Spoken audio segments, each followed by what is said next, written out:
dalam tangan-Mu, seluruh hidupku tak akan goyah selamanya,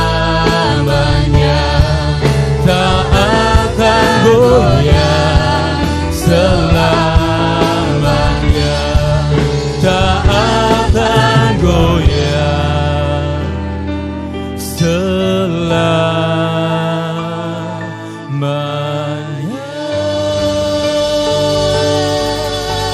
Mari sembah Tuhan. Kami percaya Tuhan, Engkaulah kekuatan kami Tuhan. Haleluya. Terpujilah nama-Mu Tuhan. Oh, oh. Selamanya Kau disembah. Mari teman-teman yang percaya bahwa Tuhan kita yang ajaib, Tuhan kita adalah Allah yang perkasa, Allah yang dahsyat. Angkat suara sekali lagi bersama-sama di hadapan Tuhan. Mari sembah Tuhan. Kami muliakan Engkau Tuhan, kami tinggikan Engkau Yesus. Oh, oh. Selamanya Kau disembah, selamanya Kau dimuliakan, selamanya Kau diagungkan ya Tuhan. Oh Yesus, kami sembah Kau. Haleluya, haleluya, haleluya. Engkau layak disembah Yesus. Yesus, terpujilah nama-Mu Tuhan. Oh Tuhan, sampai selamanya kami muliakan Engkau. Sampai selamanya kami tinggikan Engkau Tuhan. Haleluya, haleluya.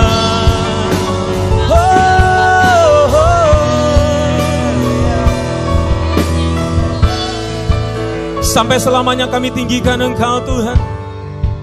Dari masa muda kami rindu memuliakan Engkau. Dari masa remaja kami Tuhan, kami rindu meninggikan Engkau. Kami mau dedikasikan Tuhan seluruh kehidupan kami.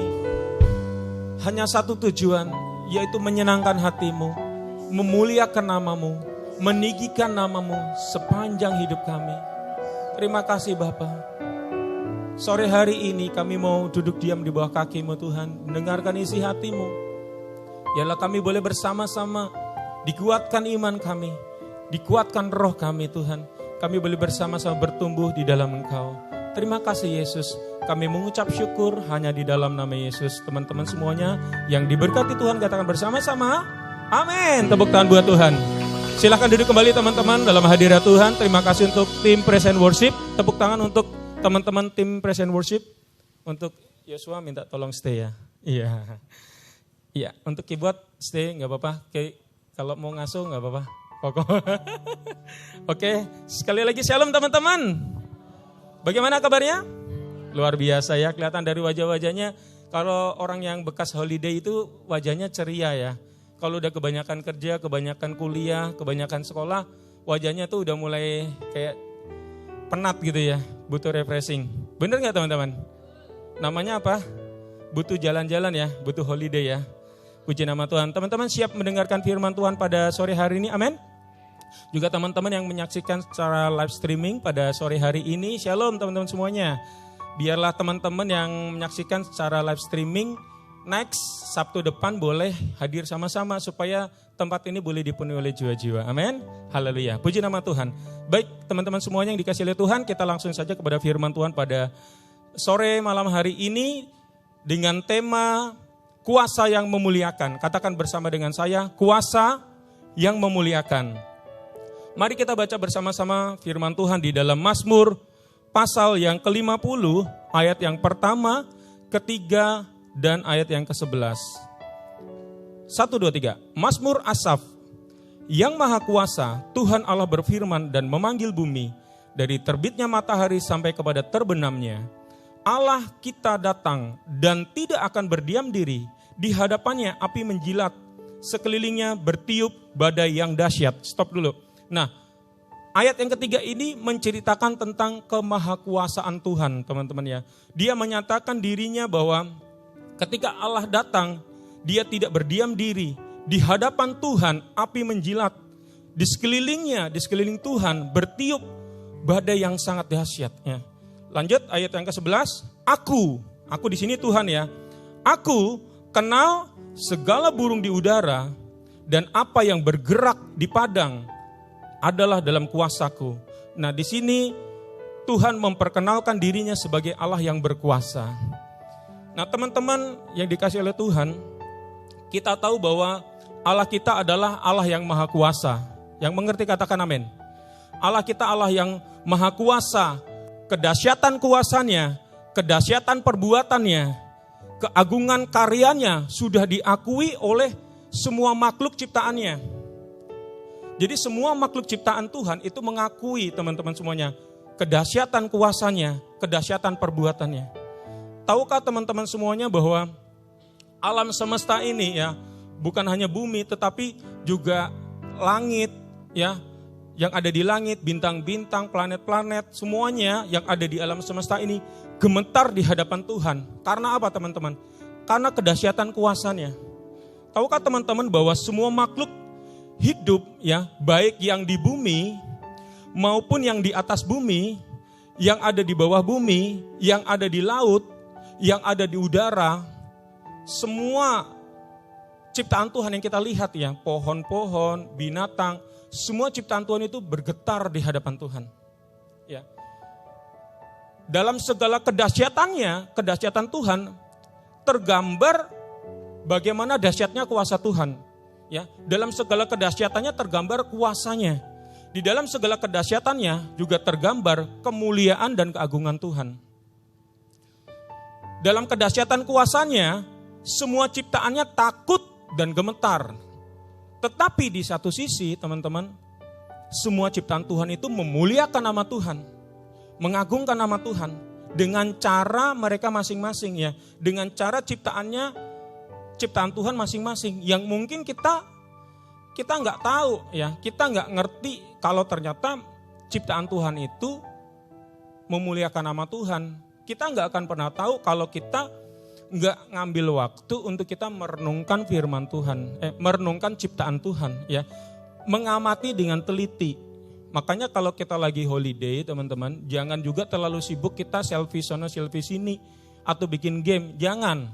Sekali-kali kita lagi holiday, kita mungkin rebahan gitu ya di bawah pohon yang rindang gitu ya, lihat gunung, diem aja, atau lihat sungai-sungai gitu ya, atau di pinggir pantai mungkin yang jangan terlalu ramai. Coba teman-teman deh ngerenung. Ya, nanti teman-teman akan terkagum-kagum akan ciptaan Tuhan. Yang mengerti katakan amin. Ya, teman-teman akan terkagum-kagum. Saudara bisa bikin riset, penelitian rohani gitu ya. Bahwa ternyata pohon-pohon bergoyang-goyang gitu ya. Ikan-ikan di laut meloncat-loncat. Nah, di situ ada gambarnya ya. Ikan-ikan meloncat-loncat di atas permukaan laut gitu ya. Pohon-pohon bergoyang-goyang, ikan-ikan menari-nari di dalam lautan, mungkin ya dalam samudera yang luas. Mereka itu ternyata memuliakan nama Tuhan. Kita nggak pernah tahu bahwa ternyata mereka juga meninggikan nama Tuhan, bergetar, ya kagum di hadapan Tuhan. Bahkan gunung-gunung juga melompat-lompat, gunung-gunung melompat-lompat tuh teman-teman. Coba slide-nya lanjut. Firman Tuhan katakan di dalam Mazmur 114 ayat yang keempat. Beneran gak sih gunung-gunung kok melompat-lompat? Coba baca bersama-sama teman-teman. 1, 2, 3. Gunung-gunung melompat-lompat seperti domba jantan dan bukit-bukit seperti anak domba. Ya, di ayat yang lain teman-teman, Mazmur 114 ayat yang keempat, gunung-gunung berlompat-lompat seperti domba jantan dan bukit-bukit seperti anak domba. Mazmur 114 ayat yang ke-6, hai gunung-gunung sehingga kamu melompat-lompat seperti domba jantan, hai bukit-bukit sehingga kamu seperti anak domba. Teman-teman pernah lihat nggak anak domba loncat-loncat? Nggak tahu ya. Lain kali boleh datang ke peternakan sapi gitu ya. Peternakan domba atau peternakan sapi gitu ya.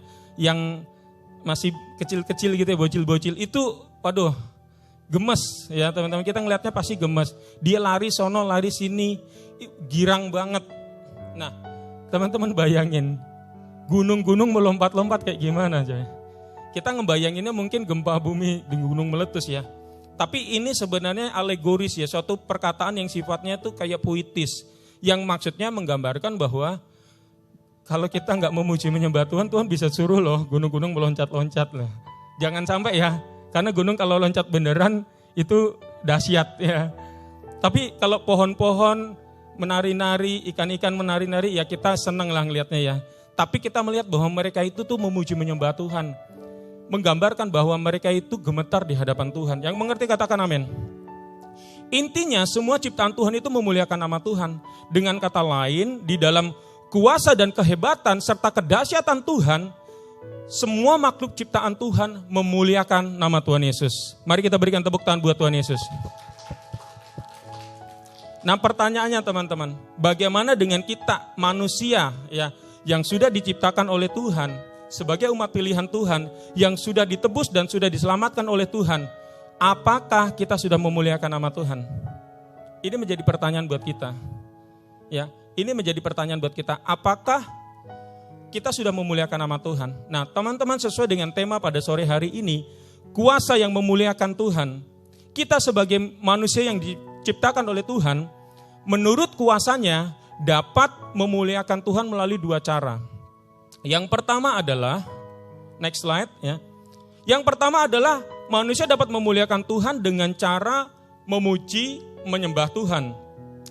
Dengan segenap hati, segenap jiwa, segenap pikiran kita. Yang seperti yang tadi kita lakukan ya.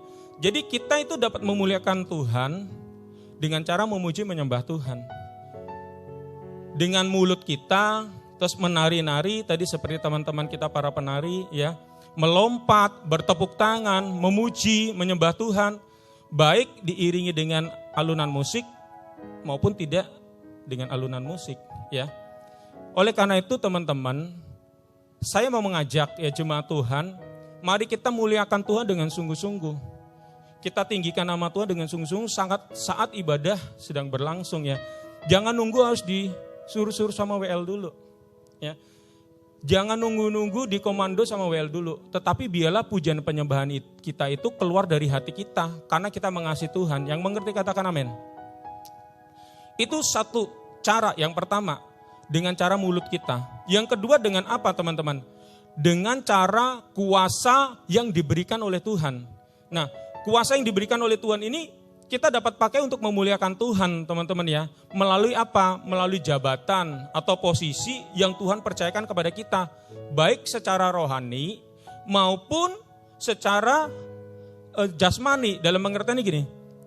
Rohani itu identik dengan pelayanan yang ada di gereja.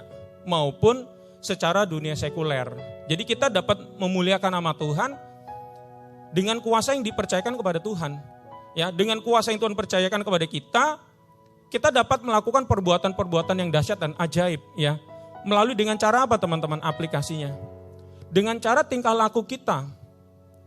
Jadi kalau yang pertama tadi kita memuliakan Tuhan dengan mulut kita, dengan nyanyi memuji menyembah Tuhan. Yang kedua itu dengan tingkah laku kita, perbuatan kita di dunia marketplace, ya di sekuler. Saat teman-teman kuliah, saat teman-teman sekolah, saat teman-teman kerja di dunia marketplace. Dengan cara perbuatan kita, ya, dengan cara tutur kata kita, karakter kita yang benar, yang berkenan kepada Tuhan, itu kita dapat memuliakan Tuhan. Yang mengerti katakan amin.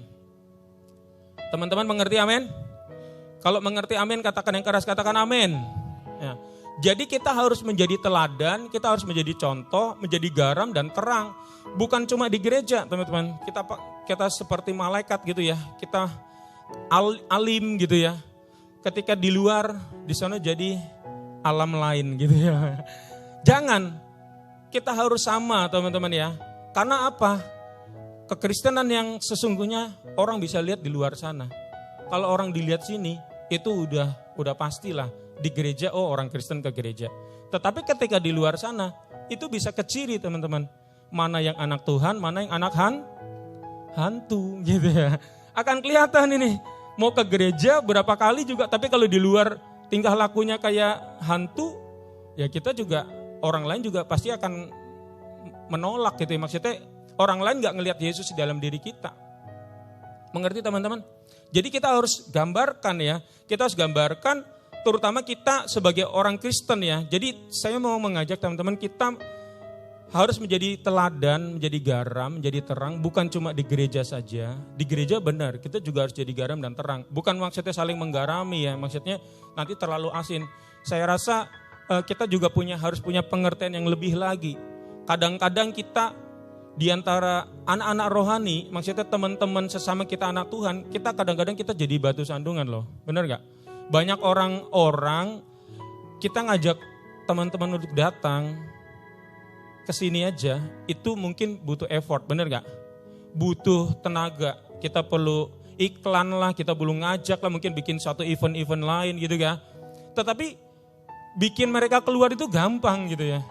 Bikin mereka keluar untuk check out dari gereja pindah ke gereja lain itu kayaknya gampang banget. Dengan cara apa? Dengan cara perbuatan kita yang jadi batu sandungan. Perbuatan kita yang jadi batu sandungan. Jadi saya mau ngajak teman-teman, ini suatu pewahyuan ya. Benar, kita jadi garam dan terang bukan hanya di gereja saja, tetapi juga harus di dunia marketplace. Yang kedua, tetapi jangan lupa pondasi yang paling pertama. Di antara kita sesama hamba Tuhan, teman-teman, pelayan Tuhan, kita juga harus saling jadi berkat. Amin. Jangan sampai di antara teman-teman kita pun jadi batu sandungan. Luis, nari, pelayanan WL, wah singer, keren, main musik. Tapi kelakuannya gue tahu kartu as lu gitu kan. Kan gak enak banget, benar gak teman-teman? Benar gak? Jangan sampai teman-teman. Lebih baik kita jujur di dalam, jujur di luar. Amin. Katakan kanan kiri, jujur dalam, jujur luar. Iya, jangan ada yang ngomong jujur kacang hijau ya. Amin. Tepuk tangan buat Tuhan Yesus. Saya ada satu quotes teman-teman ya, satu quotes. Perbuatan kita lebih berbicara daripada perkataan kita. Sekali lagi ya, perbuatan kita lebih berbicara daripada perkataan kita. Orang akan melihat perbuatan kita dan lebih percaya kepada kita karena melihat perbuatan kita, bukan karena mendengar perkataan kita.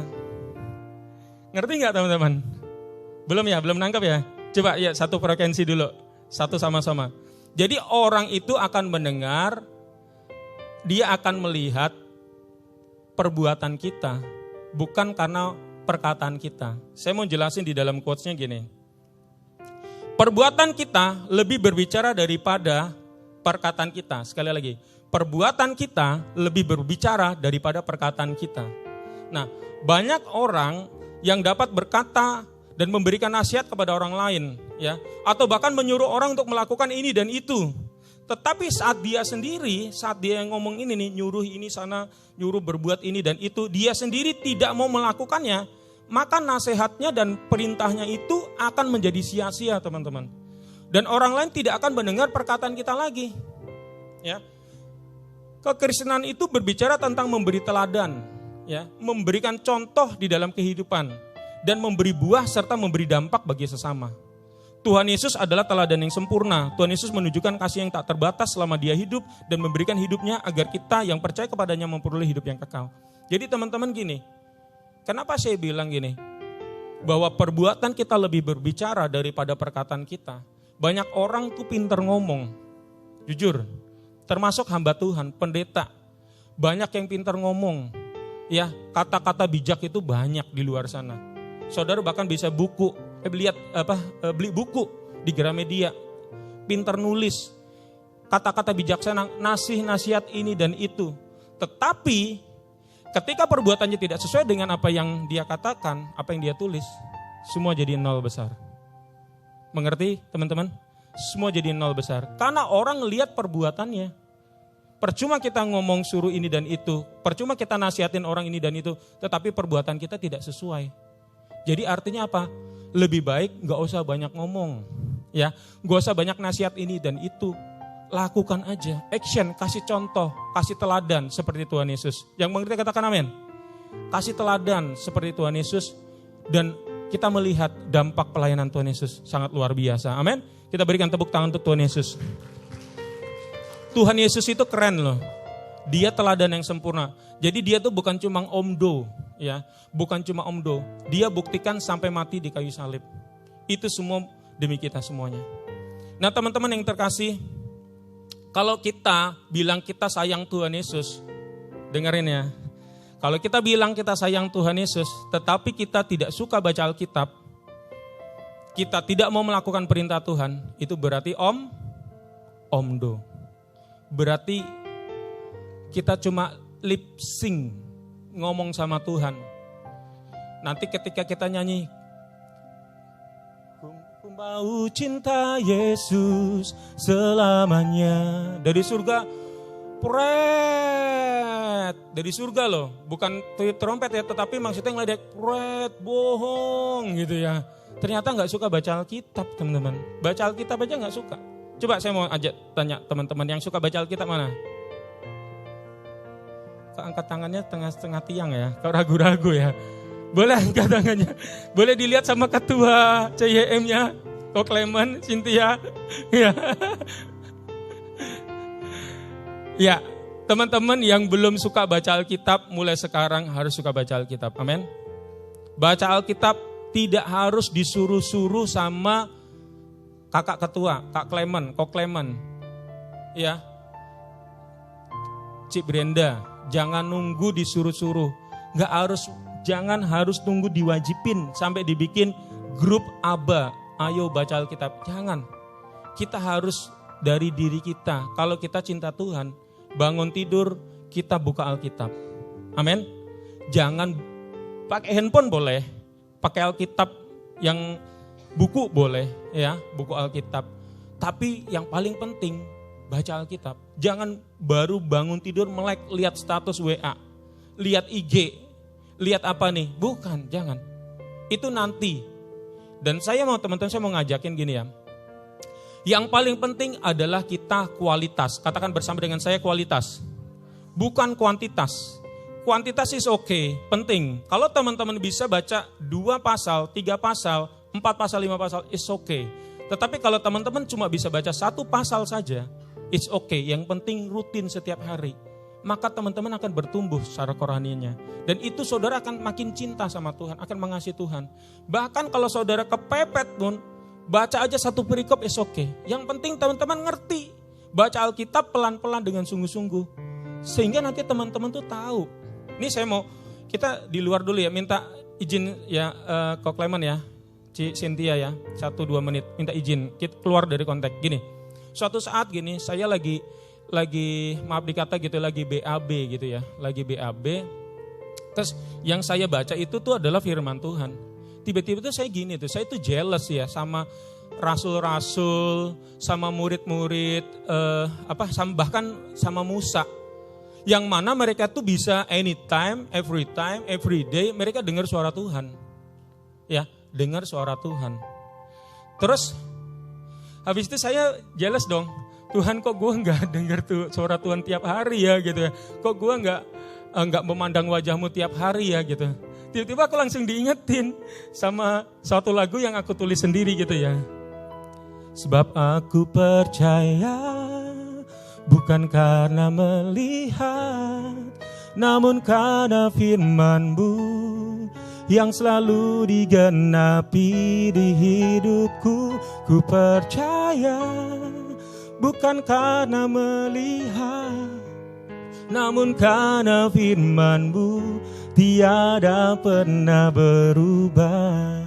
Tiba-tiba aku jadi sadar, ketemplak sendiri teman-teman, bahwa ternyata lebih berbahagia kita meskipun tidak melihat Tuhan secara langsung, tetapi kita percaya. Ketika aku lihat handphone saya melihat bahwa gue lagi baca Alkitab nih.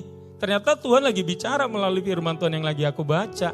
Gitu. Maupun di toilet, maupun di mobil, maupun di mana. Intinya Tuhan lagi bicara melalui firman.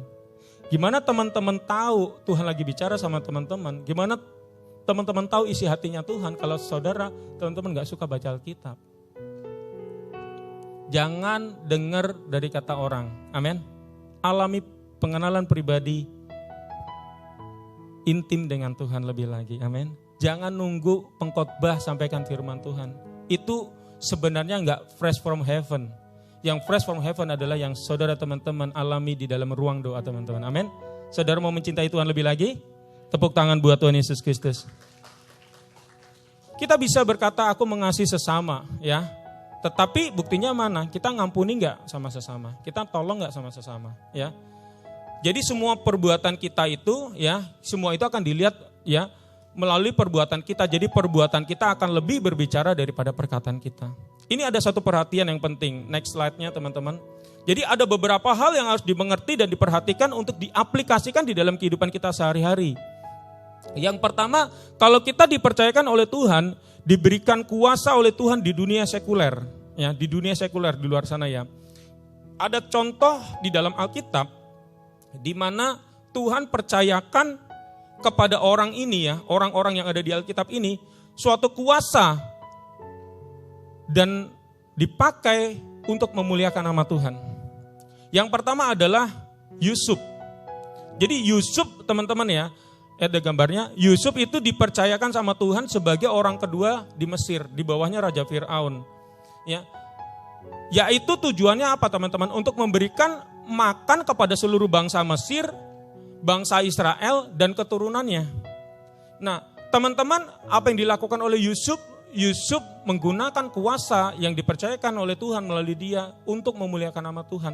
Sehingga bangsa Israel tidak kelaparan. Sehingga bangsa Mesir dan bahkan orang-orang yang ada hidup di dalam zamannya Yusuf itu tidak kelaparan melalui Yusuf. Jadi Yusuf memuliakan nama Tuhan melalui kuasa yang dipercayakan kepadanya. Yang kedua, anak-anak SMA. Siapa itu anak-anak SMA? Enggak tahu. Sadrak, Mesak, Abednego, ya. Jadi Sadrak, Mesak, Abednego ini mereka dipercayakan suatu jabatan yang tinggi di Babel, di kerajaan Babel ya. Tetapi ketika si anak-anak SMA ini ya, Sadrak, Mesak, Abednego disuruh memilih antara menyembah patung Nebukadnezar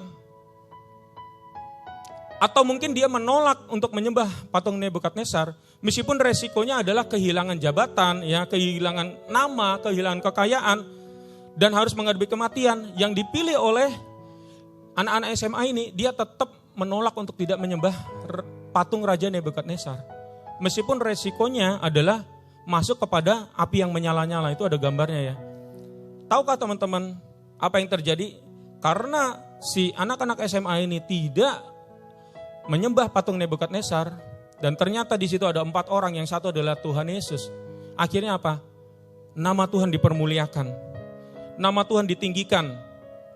Di sini dikatakan bahwa si Nebukadnezar itu berkata gini, sebab itu aku mengeluarkan perintah bahwa setiap orang dari bangsa, suku bangsa atau bahasa manapun yang mengucapkan penghinaan terhadap Allahnya Sadrak, Mesak, Abednego akan dipenggal-penggal dan rumahnya akan dirobohkan menjadi timbunan puing, karena tidak ada Allah lain yang dapat melepaskan secara demikian. Bayangkan teman-teman, melalui perbuatan anak-anak SMA ini yang gara-gara dia menolak untuk menyembah patung Nebukadnezar, akhirnya melalui mulut Nebukadnezar, orang yang tidak percaya sama Tuhan memuliakan nama Tuhannya Allah Israel. Tepuk tangan buat Tuhan Yesus. Teman-teman, kalau zaman sekarang ini ya, saya melihat ya, kadang-kadang orang Kristen di dunia sekuler sana nggak perlu diancam-ancam ya, masuk ke perapian, kepada kematian, nggak perlu diancam ya. Mereka udah dengan menawarkan diri, menjual imannya, menukar imannya di dalam Tuhan Yesus dengan jabatannya, dengan kekayaannya, dengan uang, dengan pasangan hidup mungkin ya. Mungkin aduh, gue gimana ya, gue dapat pasangan hidup tajir melintir nih, aduh dia konglomerat nih, tapi dia dari gak percaya Tuhan gitu. Tapi kalau gue tinggalin gimana ya? Coba kalau teman-teman yang masih single ya, masih single kayak gitu, pilih Yesus atau pilih gebetan? Pikirin sendiri ya, pikirin sendiri, renungin sendiri. Kalau saudara lebih milih yang gebetan itu karena dia tajir melintir gitu ya, konglomerat, tetapi belum percaya Tuhan, terus saudara suruh meninggalkan Yesus, dan saudara pilih tinggalkan Yesus, wah itu berarti imannya baru sebatas harta, belum sampai dibawa ke perapian baru ditawarin kayak gitu aja udah tinggalin Yesus. Tapi itu banyak di luar sana teman-teman. Saya mau mengingatkan teman-teman semuanya. Jangan sampai gara-gara jabatan, uang, ketenaran, pasangan hidup kita tinggalkan Yesus. Semoga jemaat Tuhan, anak-anak Youth Change ini jangan menjadi orang-orang yang tinggalkan Yesus. Yang mau katakan amin. Tepuk tangan buat Tuhan Yesus. Katakan bersama dengan saya. Sekali Yesus, tetap Yesus. Sekali Yesus, selamanya Yesus. Tepuk tangan buat Tuhan Yesus Kristus. Yang kedua adalah Daniel. Nah, yang ketiga adalah Daniel. Daniel ini dipercayakan satu kedudukan yang sangat tinggi di dalam pemerintahan Raja Darius. Nah, teman-teman kita bisa melihat bahwa Daniel ini karena dia seorang yang takut akan Tuhan, dia disukai oleh Tuhan, disukai oleh Raja Darius. Nah, ini ternyata bikin jealous, teman-teman. Bikin orang-orang petinggi-petinggi yang ada di Babel itu jealous. Dan akhirnya dia membujuk Raja Darius untuk bikin patung Raja Darius. Suruh semua orang yang ada di Babel itu menyembah dia. Nah, tetapi Daniel mengambil keputusan untuk tidak menyembah patung Raja Darius. Meskipun resikonya adalah masuk ke dalam gua singa. Dan kita tahu sendiri bahwa akhirnya melalui penolakan Daniel ini untuk menyembah patung Raja Darius. Dan dia tetap mengasihi Tuhan. Akhirnya Tuhan luputkan. Dagingnya nggak didoyanin sama si singa ya. Singa nggak doyan daging Daniel. Tetapi ketika giliran keluarga atau orang-orang yang menghasut Daniel itu dimasukkan ke dalam gua singa, langsung gitu ya. Dan tahukah teman-teman, nama Tuhan dipermuliakan melalui kehidupan Daniel. Sekali lagi kita tepuk tangan buat Tuhan Yesus Kristus. Nah, gambaran 3 contoh pribadi ini tadi, teman-teman, meskipun mereka tinggal di dunia sekuler, di Mesir dan di Babel, tetapi nama Tuhan Israel, Allah Israel dimuliakan di dalam kehidupan mereka. Yang kedua adalah, next slide, ketika kita diberikan kuasa di dalam pelayanan cara rohani, ya di dalam gereja. Nah, ini ada satu contoh teman-teman, namanya Pinehas. Nah, Pinehas ini adalah cucunya Harun, anaknya Eleazar. Ya, dia itu seorang yang takut akan Tuhan dan mengasihi Tuhan. Jadi pada waktu suatu ketika teman-teman bangsa Israel itu berkhianat, dia ninggalin Tuhan Allah Israel, menyembah Baal Peor. Menyembah Baal Peor, berpasang-pasangan lah antara pemimpin-pemimpin bangsa Israel dengan pemimpin-pemimpin bangsa Midian. Tentunya yang cewek ya, bukan cowok ya. Yang Midian ini cewek, nggak zaman sekarang ya cowok sama cowok gitu ya. Jadi zaman dulu masih agak normal lah ya gitu ya, cowok sama cewek gitu ya. Tahu namanya lawan? Kalau lawan jenis itu berarti cowok sama? Nah, itu berarti lawan jenis gitu ya. Nah, jadi teman-teman, ketika si Pinehas ini ngelihat, ada pemimpin bangsa Israel dan perempuan Midian yang menyembah Baal Peor, berpasang-pasangan. Jadi peristiwa ini teman-teman tahu gak? Peristiwa ini adalah peristiwa perzinahan rohani karena bangsa Israel menyembah Baal Peor, dan juga perzinahan jasmani. Karena mereka bukan orang yang daripada Tuhan, ya, bukan suku keturunan Israel. Ketika tahu, dia bangkit berdiri, langsung dia menusuk atau menombak perutnya daripada si pria bangsa Israel tadi dan perempuan Midian tadi. Akhirnya apa teman-teman? Harusnya ya tulah itu terus melanda. Karena jujur gara-gara peristiwa bangsa Israel menyembah Baal Peor itu, bangsa Israel itu dilanda oleh tulah yang sangat banyak. Sampai kurang lebih 24.000 itu sudah mati teman-teman ya. Sudah mati 24.000. Bayangin kalau tempat ini udah penuh banget, udah gak muat ya. Berarti 22 kali Istora Senayan lah lebih ya. Banyak, itu udah 24.000 yang mati. Gara-gara peristiwa itu teman-teman, langsung tulahnya berhenti. Tulahnya langsung berhenti. Tetapi tahu gak teman-teman yang terjadi ya teman-teman. Karena si Pinehas ini melakukan pembunuhan daripada orang Israel, pemimpin Israel dan perempuan Midian itu, tulahnya berhenti dan akhirnya Tuhan memuji dia. Ayatnya ada di dalam yang ke-11 sampai yang ke-13 gini. Pinehas anak Eleazar, anak Imam Harun telah menyurutkan murkaku daripada orang Israel. Karena ia begitu giat membela kehormatanku di tengah-tengah mereka, sehingga tidaklah kuhabisi orang Israel dalam cemburuku. Sebab itu katakanlah, sesungguhnya aku berikan kepada perjanjian keselamatan yang daripadaku untuk menjadi perjanjian mengenai keimaman selama-lamanya bagi dia dan bagi keturunannya. Karena ia begitu giat membela Allahnya dan telah mengadakan pendamaian bagi bangsa Israel. Jadi melalui kuasa yang dipercayakan oleh Pinehas, dia memuliakan nama Tuhan. Bahkan dia disanjung sama Tuhan, teman-teman. Yang kedua, di dalam zaman sekarang, siapa yang memuliakan nama Tuhan melalui kuasa yang dipercayakan kepada kita? Contoh yang saya ambil adalah Melitas Sidabutar, ya, almarhumah Melitas Sidabutar. Jadi saya kenal itu sama abangnya, ya, Ronald Sidabutar. Saya pernah pelayanan bareng, dia seorang pemain musik, pemain keyboard, ya. Jadi teman-teman, Melita ini adalah seorang penyanyi muda, dia seorang yang mengasihi Tuhan sungguh-sungguh, ya. Dia orang yang takut akan Tuhan. Dia dipanggil oleh Tuhan di usia yang masih sangat muda, di usia 23 tahun. Tetapi tahu nggak teman-teman, melalui usianya yang sangat singkat itu, dia menggunakan waktunya untuk memuliakan nama Tuhan. Melalui karya-karyanya, melalui cara dia menyanyi, itu menjadi berkat bagi banyak orang. Melalui lagu-lagu yang banyak dia nyanyikan. Dia menjadi seorang penyembah, dia menjadi seorang yang rindu menyenangkan hati Tuhan. Saya percaya saat ini Melita sudah ada bersama dengan Tuhan di surga. Yang menjadi pertanyaan, kita ini masih muda, kita masih diberikan kesempatan umur. Apakah kita menggunakan waktu yang sama seperti yang Melita lakukan? Kita nggak pernah tahu kapan Tuhan panggil. Juga sebenarnya Melita juga nggak tahu kapan Tuhan panggil. Tapi ternyata Tuhan kasih umur cuma 23 tahun. Ya, Tuhan tiba-tiba panggil. Tetapi puji nama Tuhan, dia finishing well. Dia mengakhiri imannya di dalam cinta akan Tuhan. Kalau lihat postingan-postingan terakhir itu dia lagi recording nyanyi memuji menyembah Tuhan. Dia lagi menyembah Tuhan. Bahkan saya juga ada posting di TikTok itu kurang lebih kira-kira mungkin saya kurang tahu mungkin dalam waktu yang gak begitu lama dengan sebelum dia dipanggil Tuhan itu lagi nyanyi menyembah Tuhan. Apa yang waktu yang kita pakai? Mari muliakan Tuhan melalui kuasa atau apapun yang kita percayakan kepada Tuhan. Amin. Yang ketiga, yang terakhir. Nah, yang terakhir ini adalah contoh yang gak bagus, teman-teman. Jadi dia dipercayakan sama Tuhan, tetapi dia tidak menggunakan untuk kemuliaan nama Tuhan. Adalah Yudas Iskariot. Jadi teman-teman, pada waktu itu, Yudas Iskariot ini dipercayakan sama Tuhan untuk menjadi bendaharanya Tuhan loh. Bendaharanya Tuhan Yesus. Ya. Jadi, dia jadi bendaharanya Tuhan pada waktu zaman Tuhan Yesus dan ditunjuk istilahnya sama Tuhan Yesus sendiri ya. Ya. Hidup di dalam zamannya Tuhan Yesus.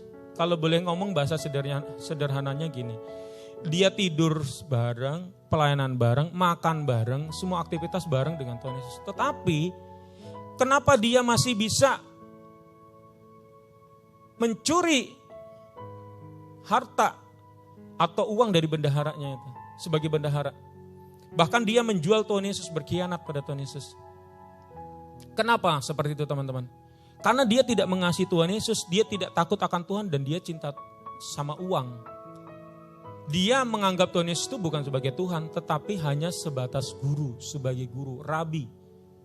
Teman-teman, saya mau ngajak ya mengimajinasikan, bayangkan. Tuhan mempercayakan sebagai bendahara atau mungkin bahkan gembala mempercayakan seseorang menjadi bendahara. Tapi ternyata apa? Tujuannya jadi bendahara itu tuh kan untuk kelola uang kan, untuk jaga supaya tidak ada kebocoran-kebocoran atau mungkin kalau ada orang mau minta duit sama gereja itu ke filter dulu tujuannya apa. Tapi apa yang terjadi kalau ternyata yang nyuri adalah bendaharanya sendiri? Inilah yang dilakukan sama si Yudas Iskariot. Oleh karena itu teman-teman, ini salah satu contoh ya, di mana orang yang dipercayakan sama Tuhan tetapi ternyata tidak memuliakan nama Tuhan. Pertanyaannya bagaimana caranya supaya kita dapat menerima kuasa daripada Tuhan, supaya kita dapat memuliakan nama Tuhan. Yang pertama adalah kita meminta kepada Tuhan Yesus untuk kita dapat kuasa daripada Tuhan. Minta kepada Bapa agar Roh Kudus dicurahkan kepada kita untuk memenuhi hidup kita, maka hidup kita akan menerima kuasa. Kita baca bersama-sama Kisah Para Rasul 1 ayat yang ke-8, 1, 2, 3. Tetapi kamu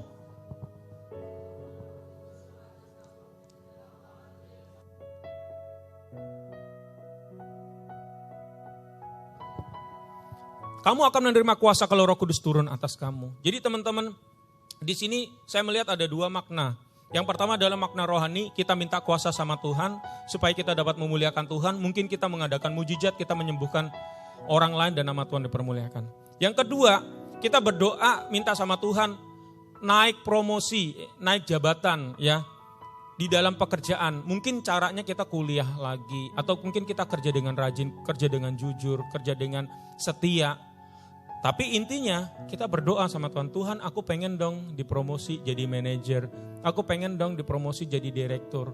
Kita minta sama Tuhan dan pakailah kalau Tuhan promosi itu untuk memuliakan nama Tuhan. Amin. Amin teman-teman. Kayaknya kayak saya kalau ngomong direktur kayaknya kejauhan ya. Jadi kalau teman-teman ini promosi apa ya? Maksudnya biar IPK-nya 4 kali ya yang masih kuliah ya. Amin. Jadi minta hikmat, minta kepandaian supaya IPK-nya 4 gitu ya. 4,0 gitu ya. Jangan 4,8 gak ada. 4,0 waduh. Yang udah kerja ya minta Tuhan promosi. Yang bisnis Tuhan promosikan lagi bisnisnya berkembang. Teman-teman yang kedua adalah meminta kepada Tuhan agar Tuhan membuka mata dan hati kita supaya kita diberikan kepekaan ya, kita dapat mengerti bahwa kita diberikan kuasa oleh Tuhan. Ayatnya ada di Efesus 1:18-19 kita baca bersama-sama. Dan ia menjadikan mata hatimu terang agar kamu mengerti pengharapan apakah yang terkandung dalam panggilannya, betapa kayanya kemuliaan bagian yang ditentukan bagi orang-orang kudus, dan betapa hebatnya kuasanya bagi kita yang percaya sesuai dengan kekuatan kuasanya. Mohon diperhatikan teman-teman semuanya, tolong ini perhatikan ya. Tidak semua di antara kita, tidak semua orang itu dipercayakan suatu kedudukan atau posisi atau jabatan, baik itu di gereja, baik itu di dalam perusahaan atau di dalam pemerintahan negara. Kalau kita dipercayakan sama Tuhan, mari pergunakan itu untuk kemuliaan nama Tuhan. Yang mengerti katakan amin. Ini yang harus kita mengerti bahwa setiap kuasa atau kedudukan yang Tuhan percayakan pada kita, pasti ada tujuannya, pasti ada rencananya, pasti ada pengharapannya. Kenapa saya katakan pengharapannya? Jadi gini loh, pengharapan Tuhan tuh istilahnya gini, Tuhan kasih kuasa, pasti pengen harapannya apa? Ngerti gak? Kayak kita nih, papa mama kita suruh kita kuliah, harapannya apa? Ya supaya kita nanti naik cari kerjaan gampang, ngerti gak? Demikian juga dengan kita, Tuhan ngasih kita kuasa, jabatan, kedudukan, tujuannya apa? Harus untuk memuliakan nama Tuhan. Kalau kita gak tahu pengharapan Tuhan, Tuhan tuh berharap nama Tuhan semakin dimuliakan melalui hidupku, aku boleh jadi berkat, nama Tuhan dimuliakan. Kalau kita gak tahu pengharapan Tuhan di dalam jabatan atau kuasa yang Tuhan taruh di dalam kita, pasti kita akan egosentris. Kita pasti pengen diri kita, pengen kaya, pengen terkenal, pengen apapun, fokusnya kita. Karena kita nggak tahu ternyata di balik kuasa yang Tuhan percayakan di dalam diri kita, Tuhan tuh berharap, ngerti nggak? Tuhan tuh berharap supaya nama Tuhan semakin dipermuliakan. Yang mengerti katakan amin. Segala sesuatu kuasa atau kedudukan yang Tuhan berikan kepada kita, yang kita kerjakan pasti dipertanggungjawabkan di hadapan Tuhan. Penutup.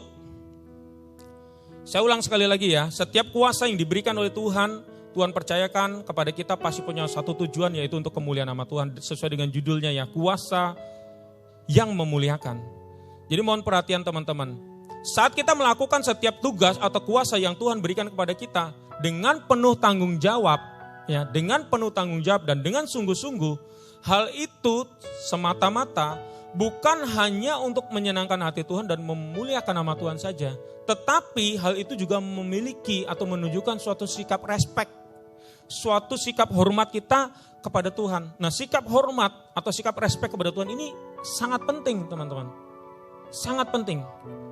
Jadi kalau teman-teman respek sama Tuhan, hormat sama Tuhan, kagum sama Tuhan, teman-teman setiap kuasa ataupun juga yang teman-teman Tuhan percayakan melalui kita, entah itu jadi ketua kelas, ketua OSIS gitu, atau di kampus ya, atau mungkin di dalam pekerjaan Tuhan kasih jabatan untuk kita.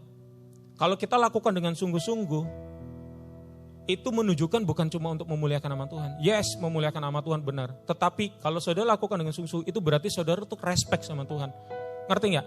Saudara berarti kagum, berarti kita ini istilahnya gini, kita bilang kamsya sama Tuhan, kita thank you, terima kasih Tuhan. Gak semua orang dikasih jabatan manajer kayak aku, gak semua orang dikasih jabatan direktur kayak aku, tetapi engkau kasih jabatan buat aku mau tanggung jawab sungguh-sungguh, aku mau lebih serius lagi kerja. Ngerti gak teman-teman? Itu adalah bukti saudara respect sama Tuhan. Tepuk tangan buat Tuhan Yesus. Ayat yang paling terakhir kita baca bersama-sama. 1 Samuel 2 ayat yang ke-30i. 1, 2, 3. Sebab siapa menghormati aku, menghormati Tuhan, akan kuhormati. Tetapi siapa yang menghina aku, akan dipandang rendah. Jadi teman-teman, orang yang menghormati Tuhan akan dihormati. Orang yang memandang rendah Tuhan, ya, yang menghina Tuhan akan dipandang rendah. Mari kita bangkit berdiri teman-teman sama-sama di hadapan Tuhan. Terima kasih Yesus. Sebab aku ini milik-Mu, aku di dalam hati-Mu, kasih setia-Mu yang menghidupkan aku.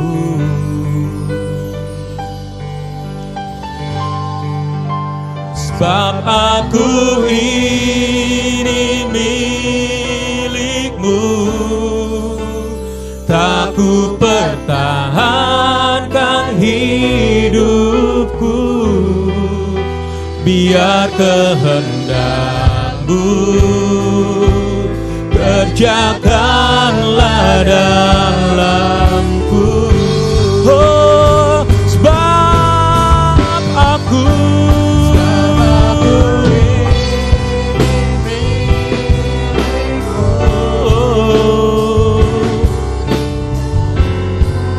hati-Mu, kasih setia-Mu yang menghidupkan aku. Sebab aku milik-Mu, milik-Mu,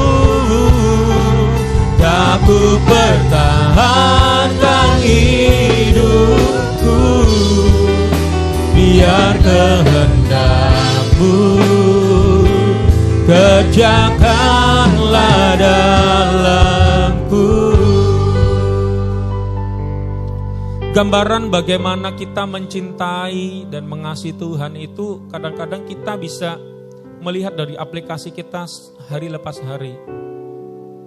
Orang tua kita, ayah dan ibu kita itu adalah wakil Allah di bumi ini. Yang mengerti katakan amin.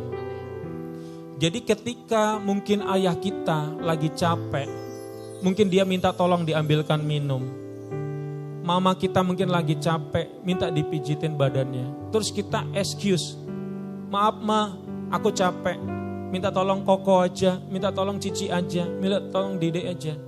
Itu sesungguhnya teman-teman, kita nggak bikin seneng orang tua kita. Padahal mama papa kita tuh suruh yang simple. Itu adalah gambaran bahwa ketika kita bilang I love you Father, I love you Jesus, tetapi ternyata kita disuruh melakukan firman Tuhan gak mau, disuruh mengampuni gak mau, disuruh baca Alkitab gak mau. Jadi teman-teman, aplikasi dalam kehidupan kita sehari-hari, lakukan di dalam rumah tangga, di dalam kehidupan kita sama papa mama kita, sama koko, sama adik kita, cici kita. Aplikasikan itu. Saya percaya kalau kita di dalam kehidupan day by day kita bisa menyenangkan hati Tuhan, menyenangkan orang tua kita, saudara kita. Di dalam kerohanian kita juga pasti bisa mengasihi Tuhan. Yang mengerti katakan amin. Jadi lakukan perintah Tuhan dengan sungguh-sungguh. Kalau saudara mengasihi Tuhan, kalau saudara percaya bahwa kita milik Tuhan. Malam hari ini Tuhan kami rindu.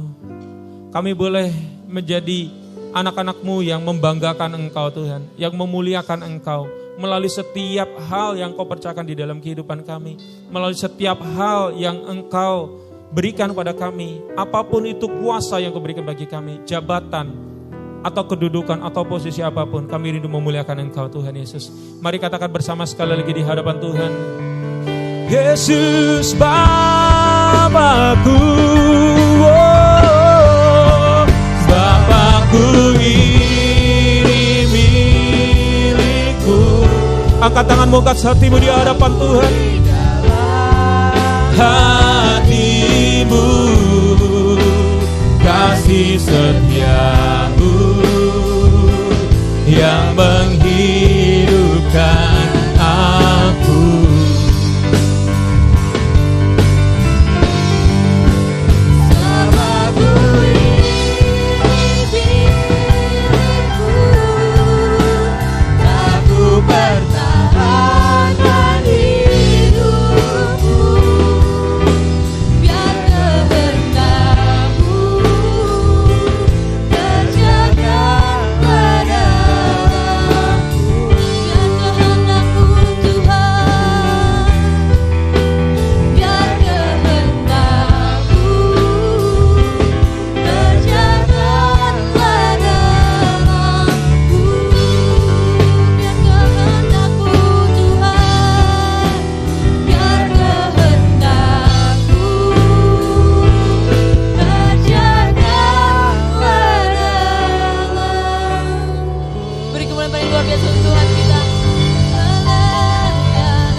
Pasti memberkati. Amin. Siapa yang merasa diberkati pada malam hari ini? Boleh saya lihat tangan-tangan yang terangkat? Haleluya. Tetap setia dalam Tuhan ya teman-teman. Mau tetap setia? Jadi jangan cuma ngomong doang, tapi kita harus buktikan. Haleluya. Sekarang kita akan memberikan persembahan yang terbaik untuk Tuhan kita. Saya undang dua teman saya yang bertugas. Selagi persembahan dijalankan, kita akan menyaksikan video pengumuman ibadah sepekan. Selamat memberi, Tuhan Yesus.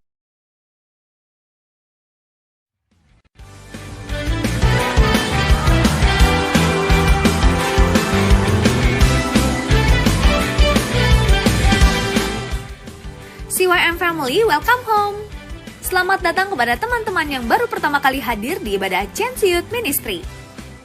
Terima kasih Ko Andreas Mardanus atas firman Tuhan yang telah disampaikan. Tuhan Yesus pasti memberkati. Sabtu depan Ko Joy akan sharing kebenaran firman Tuhan untuk kita semua. Pastikan teman-teman semua hadir. Next, aku akan infokan jadwal ibadah sepekan. Komsel CYM setiap hari Kamis pukul 8 malam. Doa pagi setiap hari Sabtu pukul 6 pagi. Ibadah Chance Youth Ministry setiap hari Sabtu pukul 6:30 malam. Diadakan secara onsite dan live streaming di YouTube channel Chance Youth Ministry. Ibadah raya akan diadakan sebanyak 3 sesi setiap minggunya. Ibadah raya pertama pukul 7 pagi, ibadah raya kedua pukul 9 pagi, dan ibadah raya ketiga pukul 4 sore. Bagi jemaat Tuhan yang berhalangan untuk hadir dapat mengikuti ibadah melalui channel YouTube GSJA Cendrawasih. Untuk informasi lebih lanjut, teman-teman dapat mengunjungi akun media sosial Chance Youth Ministry. Chance Youth Ministry, one family. Happy weekend, God bless you.